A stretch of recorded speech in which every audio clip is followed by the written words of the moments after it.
Nah, kebetulan semalam terjadi pengeroyokan itu dan sudah diserahkan ke Polres. Jadi Banten ini sudah panas, api dalam sekam. Dan saat Banten bergerak, ya, semua rugi. Pak Aguan rugi. Makanya saran saya ke Pak Aguan, tempuhlah jalur akhafid daruren. Daripada ruginya besar, mending ambil rugi yang sedikit. Pak Aguan, dulu kita punya sejarah kekesalan kepada pemerintah aja sampai menimbulkan tragedi 98. Apalagi sekarang kekesalan rakyat kepada pengusaha loh. Bukan kepada pemerintah ya. Dulu kan tragedi 98 itu kepada pemerintah. Dampaknya pengusaha kena. Hari ini rakyat kesalnya sama pengusaha. Apa yang akan terjadi? Gitu. Pak bahasa itu apa? Dan pasal apa itu? Terakhir ini dari beberapa aktivis pesan untuk Pak Aguan. Dan pesannya begini Pak Aguan dan bapak-bapak pemerintah, bahwa rakyat Banten itu sudah siap mati di medan perang. Karena bagi rakyat Banten itu jalan syahid. Pesannya itu saja lah ya. Kami rakyat Banten berharap dan terobsesi mati di medan perang membela tanah air. Tapi tenang Pak Prabowo, kami tidak akan berpisah dari NKRI. Karena saat kami teriak berpisah dari NKRI, kami mengkhianati para pendahulu kami, kesultanan. Kami akan setia kepada NKRI karena kami setia kepada sultan-sultan kami para terdahulu. Tapi tolong jangan dolimi rakyat. Jangan atas nama investasi justru malah menjadi invasi untuk rakyat Banten. Saya kira itu saja. Itu tentang kembalikan tanah rakyat. Kembalikan tanah rakyat. Masih ada banyak cerita bahwa tanah itu rakyat itu dirampas, tidak dikembalikan atau belum dikembalikan?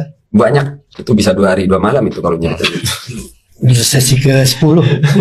Jadi ini saya rasa ini masalah serius yang menjadi PR pemerintahan Pak Prabowo untuk menyelesaikan ini. Karena yang saya dengar statement ini kan bukan dari Saudara Mahesa atau tapi ada yang lain juga. Ketika itu saya juga menerima si Nelan juga Heru, ya, itu juga statement juga sama seperti itu, dan yang lain juga seperti itu. Ini jangan dianggap sesuatu yang sederhana sehingga harus diselesaikan cepat. Ya harus berhitunglah 274 juta penduduk desa, jangan sampai menjadi korban akibat perilaku 4, 5, 8 orang, 9 orang. Ini atau gini Pak Dewan, kalau biar tidak sensitif pemerintahan, anggap saja statement tadi saya bukan dari rakyat yang memberikan peringatan. Anggap saja saya intelijen gitu yang memberikan pesan gitu secara tidak langsung. Anggap saja gitu kita intelijen gitu loh. Biar tidak tersinggung perasaan pemerintah ini gitu ya Kang Eri ya. Atau memang benar dari itu. Ya. Karena negara kan ada sistem sebetulnya kan. Nah, sistem ini dijalankan dengan baik enggak? Sehingga hal-hal begini kan ya sesuatu yang serius ya maksudnya. Ya. Apalagi udah berani bikin seperti ini kan sangat profesional. Dan karakter Banten itu luar biasanya. Siap mati di medan perang kalau untuk membela tanah air. Baiklah, waktu kita sudah mendekati ujung. Tapi yang saya catat banget, saya tangkap betul dari diskusi sebentar kita ini, bahwa bapak-bapak ini masih kok Pak menaruh kepercayaan untuk wakil rakyatnya berani memperjuangkan keadilan. Betul. Dan masyarakat bawah gitu kan. Jadi tidak jadi menara gading nih Pak. Ya. Saya rasa Izin sedikit Pak, pesan untuk Pak Menteri terkait dengan PTSL dan lain sebagainya. Ya.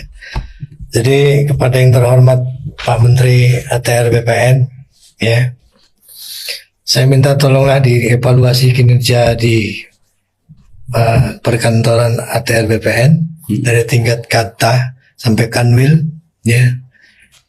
Kemudian Pak Menteri selalu mengatakan agar masyarakat itu segera untuk membuat sertifikat SHM, dan kalau tidak salah tahun 2026 itu giring dan letter C itu tidak berlaku lagi.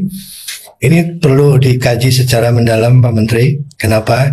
Bukannya rakyat tidak mau untuk tidak mengurus haknya, karena di dalam proses itu ada sejumlah nilai yang tidak kuat untuk ditangani oleh masyarakat yang lemah tentunya ya. Yang pertama, ketika dia mau mengajukan permohonan ke desa untuk proses pengukuran, itu ada sejumlah nilai. Per meter bisa 2.000 sampai 3.000 rupiah per meter.